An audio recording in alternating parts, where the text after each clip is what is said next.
আমরা আল্লাহ তাআলার দরবারে শুকরিয়া জানাই যে আল্লাহ তাআলা আমাদের সকলকে যাবতীয় কাজ থেকে বিরত রেখে পবিত্র জুমার দিনে মুয়াজ্জিনের আযানের আওয়াজ কানে পৌঁছানো মাত্র দুনিয়ার সকল ব্যস্ততা ফেলে রেখে একমাত্র তার সন্তুষ্টির উদ্দেশ্যে যে আল্লাহ তাআলা আপনাকে আমাকে কবুল করলেন, নির্দিষ্ট সময়ে তার পবিত্র ঘরে অবস্থান করার তৌফিক দান করলেন এবং নির্দিষ্ট সময়ে মসজিদে আসা খুঁজিল, এটা পাওয়ার সৌভাগ্য দান করলেন। আমরা সেই মহান আল্লাহ তাআলাকে অন্তরের সকল শ্রদ্ধা এবং ভালোবাসা দিয়ে শুকর জানাই, সকলে করি আলহামদুলিল্লাহ। দ্রুত তাসবিহ পেশ করে বিশ্ব মানবতার মুক্তির অগ্রদূত সাইয়্যিদুল কাওনাইন ওয়াস সালালাইন আহমদুল মুস্তাফা মুহাম্মদুল মুস্তাফা সকলে করি সাল্লাল্লাহু আলাইহি ওয়াসাল্লাম। আল্লাহুম্মা সাল্লি ওয়া সাল্লিম আলা নাবিয়্যিনা মুহাম্মদ। সকলের প্রতি আমার আন্তরিক সালাম। আসসালামু আলাইকুম ওয়া রাহমাতুল্লাহি ওয়া বারাকাতুহু। আলহামদুলিল্লাহ, আপনারা সবাই ভালো আছেন? আলহামদুলিল্লাহ।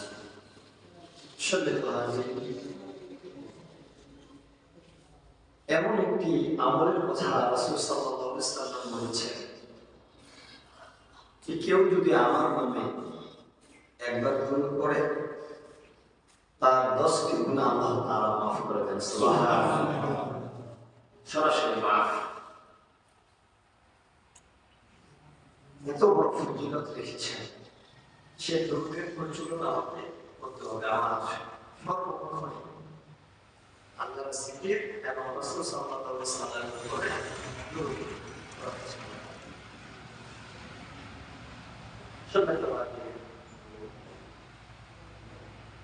আজকের আলোচনার বিষয় হচ্ছে আল্লাহ তাআলাকে দেওয়া আমাদের কাজ কি কি, আমরা কি কি কাজ আল্লাহ তাআলার কাছে সমর্পণ করব। প্রথম কাজ হচ্ছে আমাদের মাথা থেকে পা পর্যন্ত সবচেয়ে বড় অঙ্গ যেটাকে বলা হয় নাফস। মানুষ যেটা অনুসরণ করে হাওয়া, এটাকে আল্লাহ তাআলার কাছে দিয়ে দেওয়া। আর এটা যদি কেউ আল্লাহ তাআলাকে দিতে পারে তাহলে সে আর নিজের নিয়ন্ত্রণাধীন না, সে কার নিয়ন্ত্রণাধীন? আল্লাহ হয়ে যাবে। আর আল্লাহ যদি কেউ নিয়ন্ত্রণাধীন হয়, বলে তো সেই ব্যক্তির কি দুনিয়াতে কোনো ভয় আছে? আখিরাতে কোনো জায়গায় ভয় নেই। ওকে যদি সারা পৃথিবীর সমস্ত ভয় দেখানো হয়, সবচেয়ে বড় বড় ভয়গুলো, সে মাথা মতো করবে না। কারণ হচ্ছে মানুষ যখন আত্মবিশ্বাস অর্জন করে, পৃথিবীতে আপনি যাকে সবচেয়ে বেশি বিশ্বাস করেন তার বিষয়ে যদি আপনাকে কেউ কোনো কিছু কথা বলে, আপনি এত সত্যি এটা মানে নেন না, দরকার না, আপনি যাকে অনুসরণ করেন, আপনার এলাকার চেয়ারম্যান বলেন, মেম্বার বলেন, সবচেয়ে পৃথিবীতে আপনার প্রিয়জন হচ্ছে আপনার মা বাবা।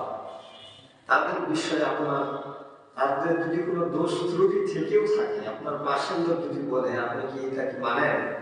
না, মানবেন না। কারণ আপনার সবচেয়ে ভালোবাসার বস্তু হচ্ছে পিতা। আপনার তার প্রতি অনেক বিশ্বাস আছে, ভালোবাসা আছে। তাহলে আল্লাহ তাআলার প্রতি যদি আপনার ভালোবাসা, একাগ্রতা থাকে, দুনিয়াতে সামান্য একজন বন্ধুকে আপনি এত বিশ্বাস করার কারণে তার নামে কেউ কিছু বললে, তাকে নিয়ে সমালোচনা করলে আপনি সহ্য করতে পারেন না। আর যে পুরো পৃথিবীর, সারা বিশ্বের সবকিছু রব আল্লাহ তাআলা, যিনি আপনাকে আমাকে তৈরি করেছেন, রিজিক দিচ্ছেন, খাওয়াচ্ছেন, চলাচ্ছেন, সম্পদ দিয়েছেন, আমাদেরকে এত সুন্দর করে তৈরি করেছেন, কোন জায়গায় কোনটা দিলে ভালো হবে সৌন্দর্য মণ্ডিত করেছেন। সে আল্লাহ তাআলা যদি আপনার আমার বন্ধু হয়, তার সাথে আমার একাগ্রতা হয়। বলেন তো পৃথিবীতে আর কোনো ঘরে থাকে? কিন্তু আমি কতই করতে পারতেছি না। আল্লাহ তাআলার নিকটবর্তী হওয়ার সবচেয়ে বড় মাধ্যম হচ্ছে নিজের অন্তরকে আল্লাহর জন্য মিলিয়ে রাখা। আপনারা শুনেছেন যে আল্লাহ রাসূল সাল্লাল্লাহু আলাইহি সাল্লামকে এক ব্যক্তি এসে জিজ্ঞাসা করলেন, আল্লাহ রাসূল, যে আমি এত দোয়া করে এত কান্না করার চেষ্টা করি কিন্তু আমার চোখ দিয়ে পানি আসে না। আল্লাহ রাসূল বললেন যে দুইটা কাজ করতে হবে। একটা হচ্ছে এতিমের মাথায় হাত দেখুন, কারণ এতিমকে দেখলে আপনার অন্তরটা নরম হবে। এবং মিসকিন যারা আছে তাদেরকে খেতে দিতে হবে। এখানে দানের কথা বেশি আসছে, দান করতে হবে। দান করলে আপনার অন্তর কি হয়ে যাবে? আল্লাহ তাআলা নরম করে দিবেন। সহিহ বুখারীতে হাদিস আসছে যে এক ব্যক্তি তিনি আল্লাহ রাসূলের কাছে নিয়ে গেছেন যে আল্লাহ রাসূল, আমার বাবা অনেক ধন সম্পদ রেখে গেছে, কিন্তু তিনি এই ধন সম্পদ যে রেখে গেছেন, এখন আমি যদি আমার বাবার নামে আমি দান করি, এটার সওয়াব, এটার জাযাকে আমার বাবা পাবে। আল্লাহ রাসূল বললেন যে অবশ্যই সে কবরে শুয়ে পাবে। সুবহানাল্লাহ। আরেকজন ব্যক্তি তিনি তার মা সম্পর্কে জিজ্ঞাসা করলেন যে আমার মা কবরে শুয়ে আছেন, আমি আমার মায়ের জন্য যদি দান করি তাহলে আমার মা কি এটা পাবে? আল্লাহ রাসূল বললেন অবশ্যই আল্লাহ তার কবরে পৌঁছে দেবেন। সুবহানাল্লাহ। পৃথিবীতে এমন একটি নিয়ামত, এমন একটি দান যেটা সরাসরি আপনি ডাইরেক্টলি তাড়াতাড়ি পাবেন। সদকা করেছেন, হাদিসে দেওয়া আছে যে আপনার বাবা কবরে আছে, কি অবস্থায় আছে আপনি জানেন না। আপনি আপনার বাবাকে উদ্দেশ্য করে আল্লাহ রাস্তায় যে কোনো কাজে আপনি ব্যয় করেছেন, সেটা মসজিদ, মাদ্রাসা, গরিব, দুঃখী, এতিম, মিসকিন, আল্লাহ তাআলার জায়গা যেগুলো আছে সেগুলোতে আপনি ব্যয় করেছেন, আল্লাহ তাআলা আর কবরের আযাব মাফ করে দিবেন। সুবহানাল্লাহ। একজন শীতের সময় একজন মিসকিনকে আপনি একটা কাপড় দিয়েছেন, পরিধান করে আছে, ঠান্ডায় কোন শীত এসেছিল, আপনি পড়াইছেন, আপনার বাবাকে উদ্দেশ্য করে আল্লাহ তাআলা তার কবরের আযাব মাফ করে দিবেন। সুবহানাল্লাহ। সবকিছু আপনার অর্জন করতে হবে, পাওয়া যায়। দান এমন একটা বিষয় যেটা দিয়ে আল্লাহ তাআলা বলেছেন, তার রাসূল বলেছেন যে দান দিয়ে জান্নাত কেনা যায়। অন্যান্য কাজ দিয়ে জান্নাত পাওয়া যায়, আর দান দিয়ে কি জান্নাত কেনা যায়? কারণ আল্লাহ তাআলা এটা এত বড় ফজিলত রেখেছেন। আরেক হাদিসে আছে, আমার রাসূল বলেছেন কেউ যদি তার হালাল খাদ্য থেকে একটা খেজুর দান করে, সেটা আল্লাহ তাআলা বৃদ্ধি করতে করতে,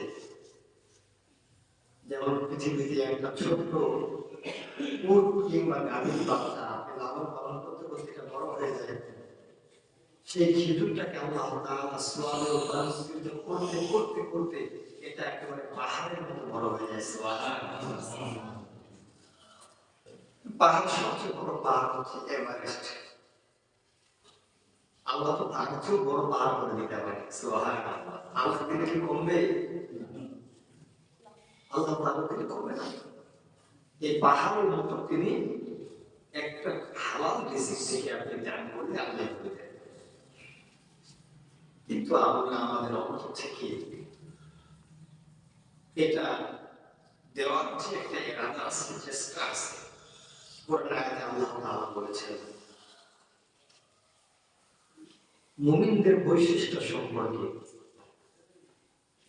ওয়াসারি'উ ইলা মাগফিরাতিন মির রাব্বিকুম ওয়া জান্নাহ আরদুহা আস-সামাওয়াতু ওয়াল আরদ ওয়া ইদ্দাত লিল মুত্তাকিন। মুত্তাকিনদের বৈশিষ্ট্য সম্পর্কে বলতে গিয়ে তিনি বলেছেন যে তোমরা দৌড়াও, একেবারে দৌড়াও আল্লাহ তাআলার সেই জান্নাতের দিকে যার বিশালতা হচ্ছে আসমান এবং জমিনের চাইতে বেশি। সুবহানাল্লাহ। সাররাই ওয়াদ দাররাই ওয়াল কাযিমিনা ওয়াল গায়জ আল্লাযীনা ইউনফিকুনা, আল্লাযীনা যারা ইউনফিকুনা ব্যয় করে, সাররা ইওয়াদার সুখে এবং দুঃখে। দেখেন মুত্তাকি, আপনি যে মুত্তাকি হবেন, আল্লাহ প্রথম বৈশিষ্ট্য কি বললেন? যে আল্লাহ রাস্তায় কি করতে হবে? দান করতে হবে। এখন দান কি? যার আছে 5 লক্ষ টাকা, সে সেখান থেকে 5,000 দেবে। যার আছে 1 লক্ষ টাকা, সে সেখান থেকে 1,000 দেবে। যার 10 টাকা আছে, সে পারলে 1 টাকা 2 টাকা দেবে।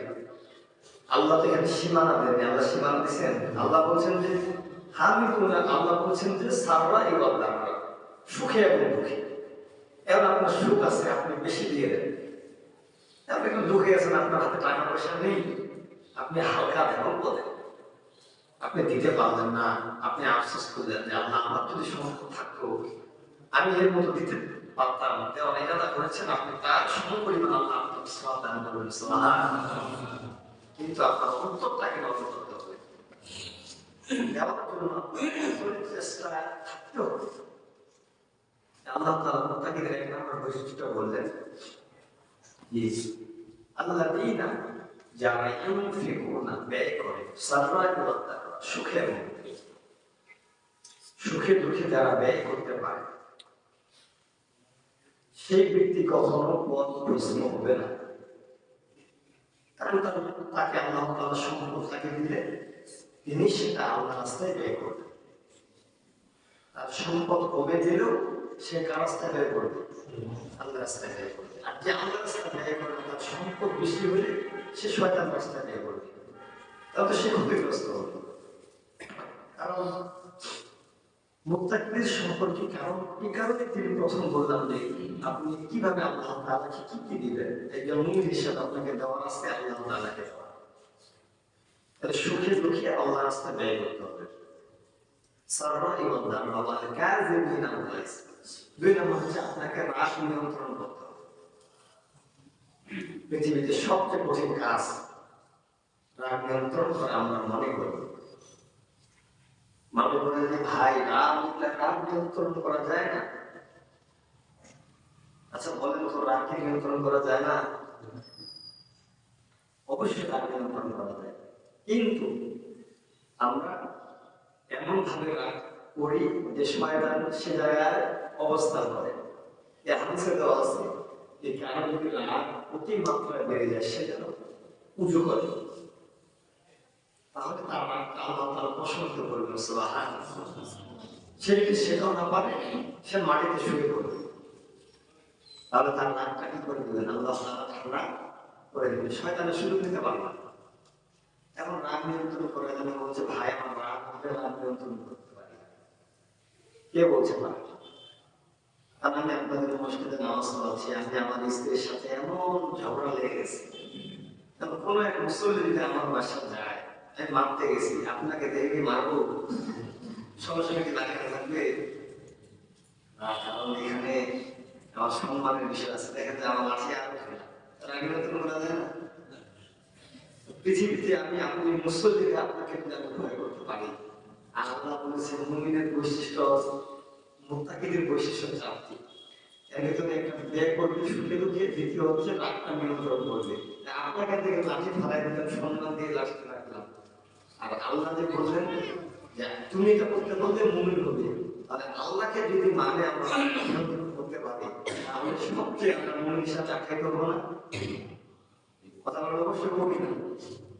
আচ্ছা বাদ দেন, যে ব্যক্তি সবচেয়ে বড় একজন অফিসে চাকরি করে, ম্যানেজার, তার চেয়ে উপরে একজন আছে, সেও তার স্ত্রীর সাথে বাধ্যতা করে ঝগড়া কাজে লিপ্ত হয়ে গেছে।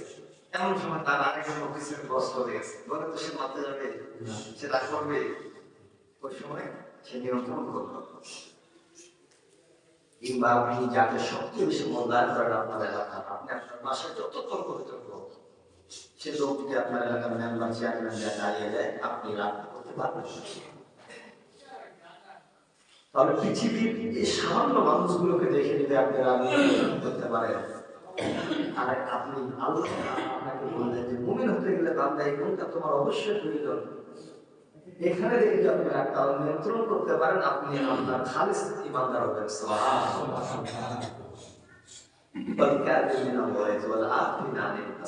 3 নম্বর হচ্ছে মানুষকে ক্ষমা করে দেওয়া, এটা আমরা পারি না। পৃথিবীতে একজন মানুষকে ক্ষমা করা মহৎ গুণ, কিন্তু মানুষকে আপনি বলার ক্ষেত্রে সচেতনতা অবলম্বন করবেন। আরবের একজন কবি বলেছেন, একজন লেখক সাহিত্যিক বলেছেন, বড় ওলামায়ে কেরাম বলেছেন যে কেউ যদি মানুষকে দা দিয়ে পড়বে, বড়ি দিয়ে পড়বে, ওর হাতে আঘাত হয়, সেটা কেটে যাওয়ার পরে সেটা একটা কোনো এক সময় চলে যায়। কিন্তু মানুষকে যদি আপনি কথা দিয়ে আঘাত হয়, বলে তো সে থাকে শেষ হয়ে যায়। আল্লাহ বলছেন যে দুনিয়াতে আপনি একজনকে রাগ করেছেন, ও দেখেন যে আপনাকে দেখলেই আপনার ওই কথা স্মরণ আসে, আমাকে এটা বলছে। তাহলে মানুষকে কোনোদিন এটাকে কন্ট্রোল করে রাখতে হবে যে মানুষকে এমন কিছু কথা বলা যাবে না যে তাকে দেখলে তার অন্তরে একটু কষ্ট অনুভব হয়। এটা আমাকে বলছে, এটা আসলে আমি আশা করি সে আমাকে কিভাবে বলতে পারলো। আর আল্লাহ বলেছেন মানুষ যদি সেটা মানে ক্ষমা না করে, মানুষ তো সাধারণ দুনিয়ার আদালতে আপনি যদি পাপ করেন, আপনার সব কিছু সরকার আপনি চুপচাপ আবেদন করেছেন, আপনাকে সে জায়গা থেকে ক্লাস দেওয়া হয়েছে, আপনার সব কিছু চুপচাপ কাগজপাতি সব শেষ,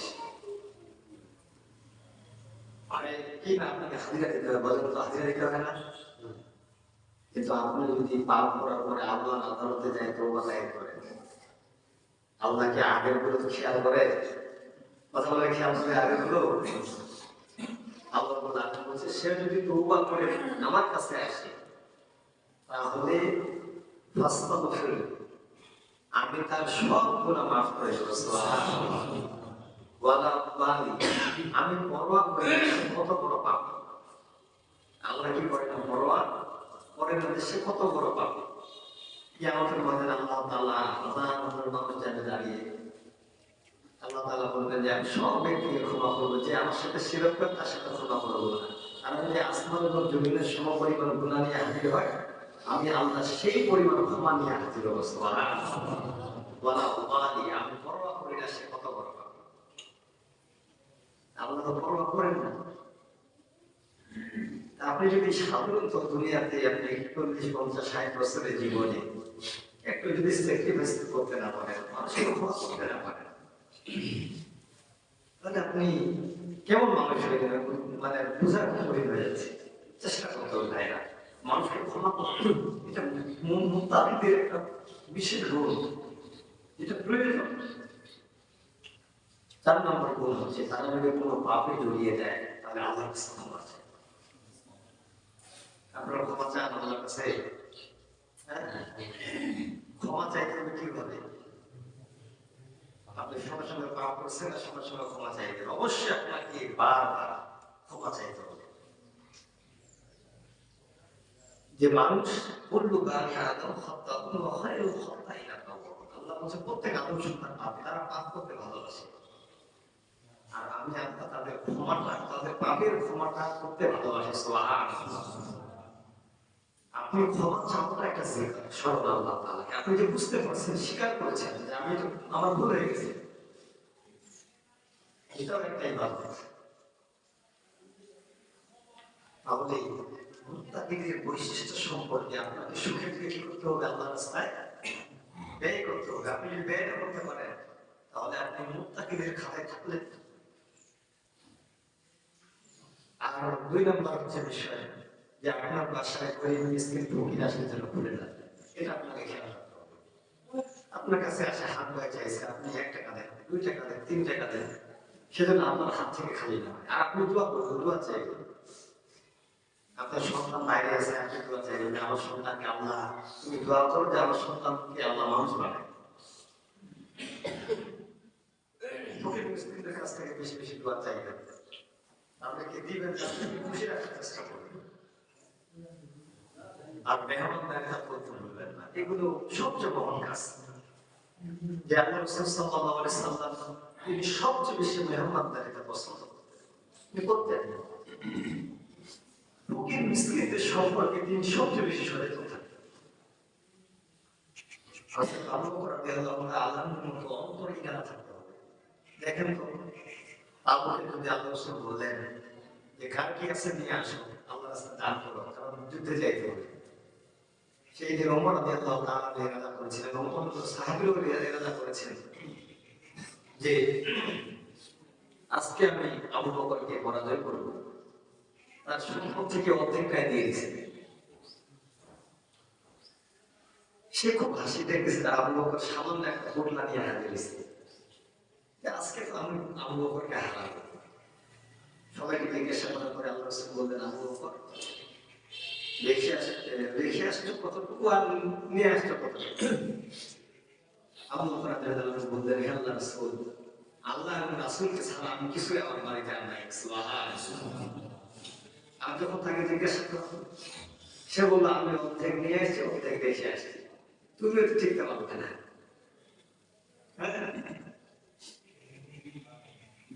অল্প হইলে যদি সেটা আল্লাহর জন্য হয়, আপনি আল্লাহর কাছে প্রিয় পাত্র হবেন। সুবহানাল্লাহ। অল্প হইলে আল্লাহ তাআলা চান আপনার অন্তর।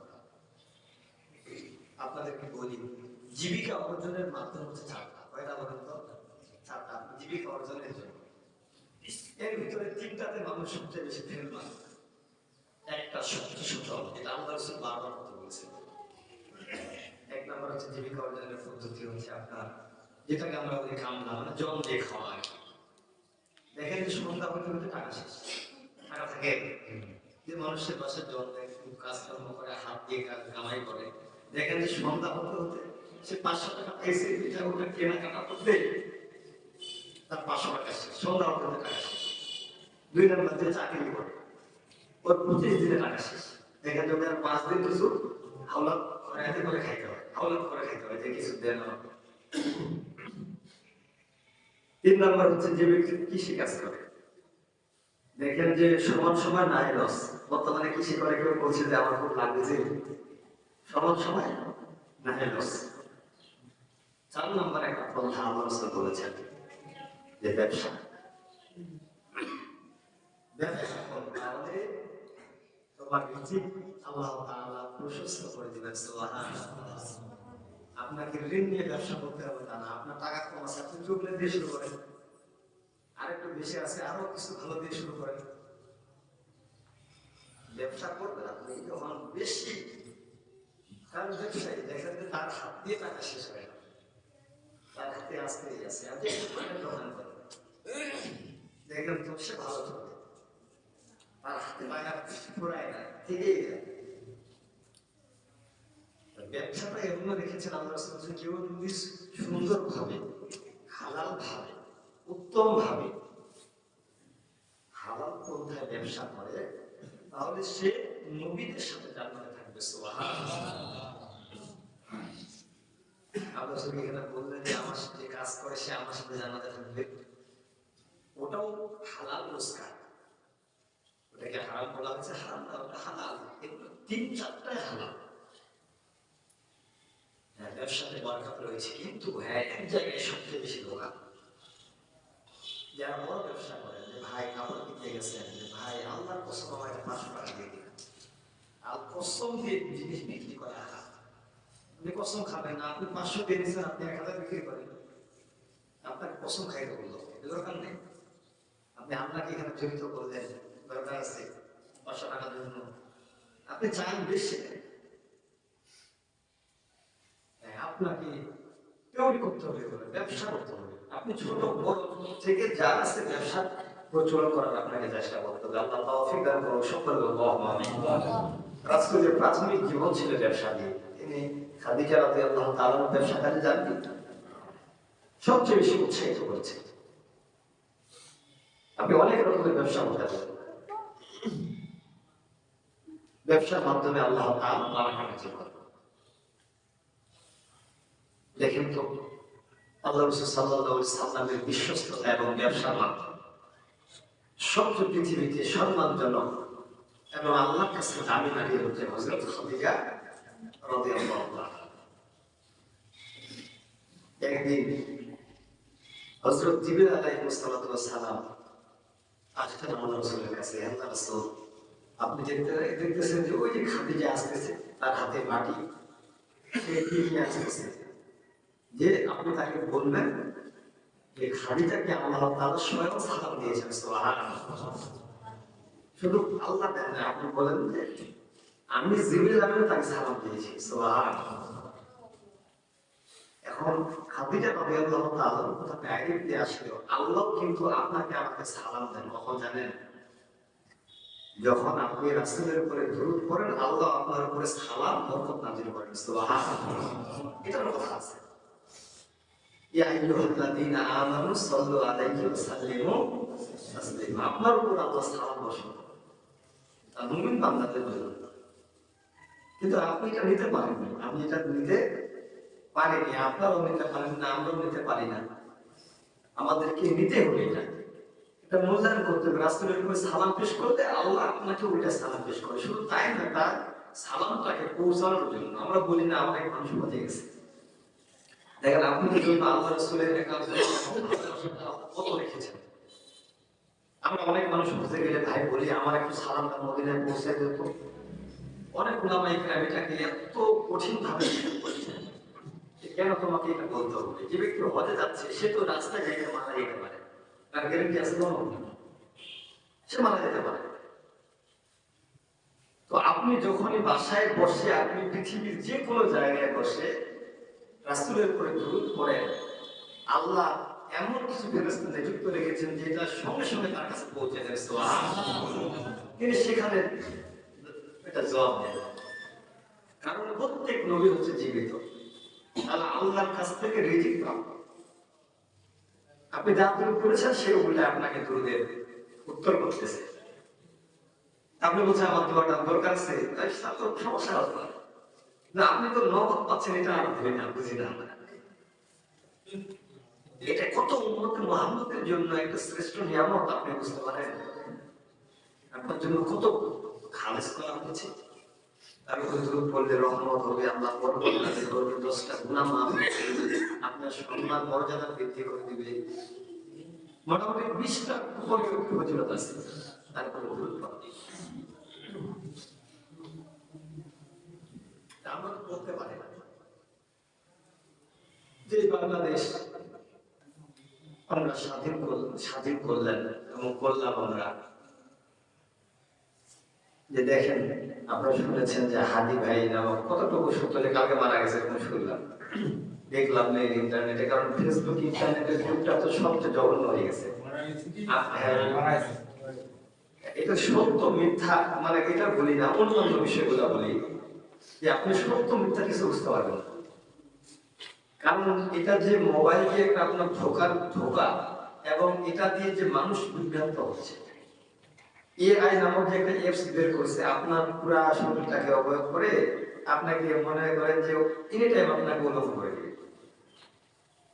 আপনার ছবি এবং অন্যান্য আপনাকে দিয়ে নাচাচ্ছে, গান করাচ্ছে, ভালো যেগুলা আলিম ওলামা, মানে এক কথায় এটাকে এমন বানাইছে যে মানুষ তার হাতে সব নিয়ন্ত্রণ করতেছে। কোনটা সত্য কোনটা মিথ্যা এটা বোঝা বর্তমানে খুব জটিল হয়ে গেছে।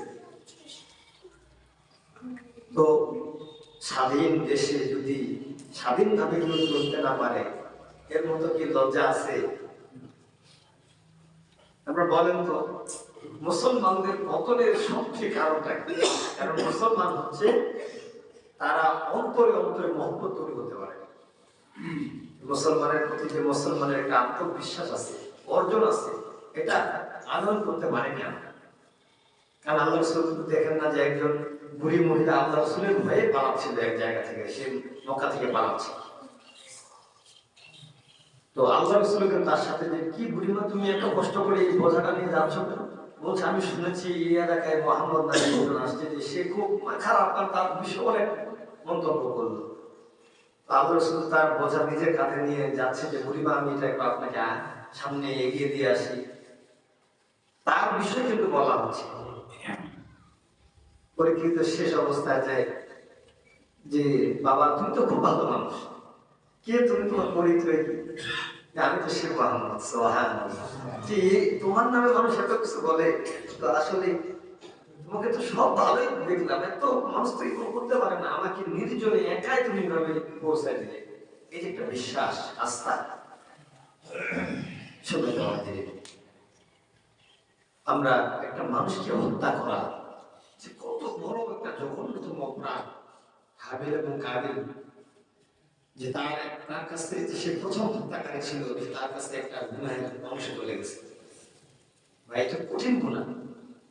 এই জন্য আমরা দোয়া করি আল্লাহ রাব্বুল আলামিন যেন বাংলাদেশকে শান্তিময় এবং সুখময় রাখুক, এবং ইসলামের ঝান্ডা রাব্বুল আলামিন যেন কায়েম করুক। মুসলমানরা আল্লাহ তাআলার দিকে ফিরে আসুক। আল্লাহ রাব্বুল আলামিন তৌফিক দান করুন। সকলে আল্লাহুম্মা আমিন। সুবহানাকাল্লাহুম্মা বিহামদিকা আশহাদু আল্লা ইলাহা ইল্লা আনতা আস্তাগফিরুকা ওয়া আতুবু ইলাইক। আসসালামু আলাইকুম ওয়া রাহমাতুল্লাহি ওয়া বারাকাতুহু।